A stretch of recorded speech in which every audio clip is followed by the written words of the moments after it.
धानी राम को आते देख राम प्रसाद उसकी तरफ दौड़ कर आता है और उसको मिलते ही रोने लगता है और कहता है, धानी राम, देखो हम बर्बाद हो गए।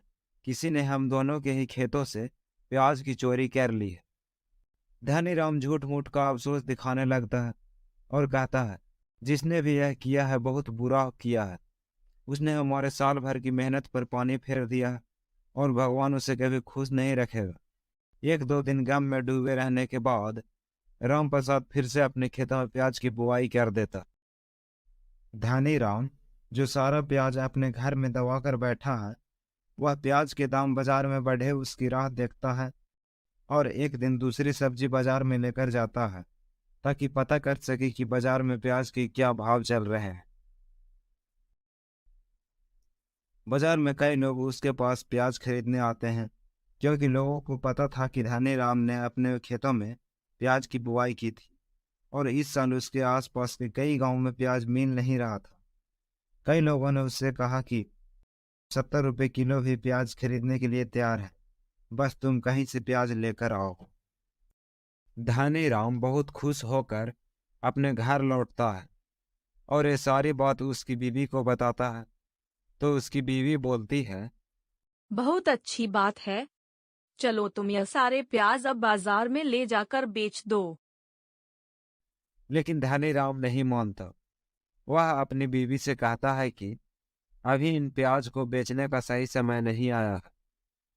मैं जानता हूं कि इस साल प्याज की जितनी किल्लत है, इसीलिए एक दो हफ्तों में ही लोग 100 रुपये किलो में ही प्याज को खरीदने के लिए तैयार हो जाएंगे। तभी मैं यह सारे प्याज बाजार में ले जाकर बेच दूंगा। इसके लिए एक दो हफ्ते और इंतजार करना पड़े तब भी कोई बात नहीं।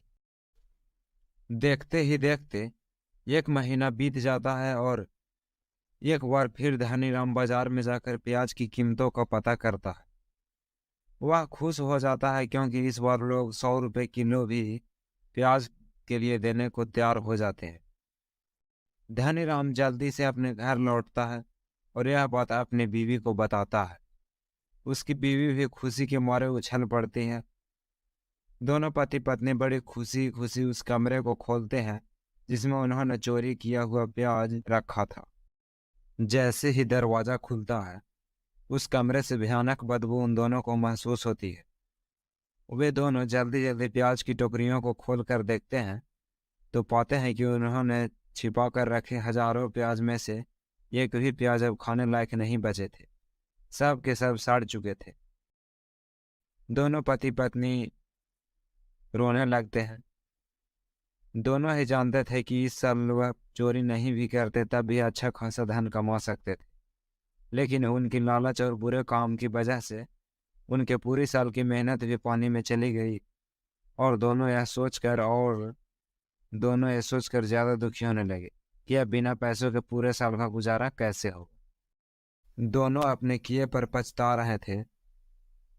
राम प्रसाद बोरियां भर भर कर प्याज मार्केट में बेच रहा था क्योंकि उसने दोबारा बोए हुए प्याज अच्छी तरह से फैल चुके थे और अब उसे पहले से भी दुगने भाव में प्याज को बेचने का मौका मिला था।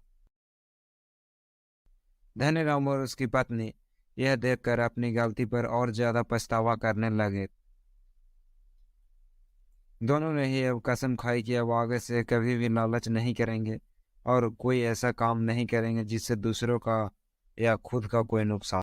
दोस्तों, कहानी को पढ़ने से हम यह जान ही चुके हैं कि दूसरों का बुरा करके कभी हमारा अच्छा नहीं होता।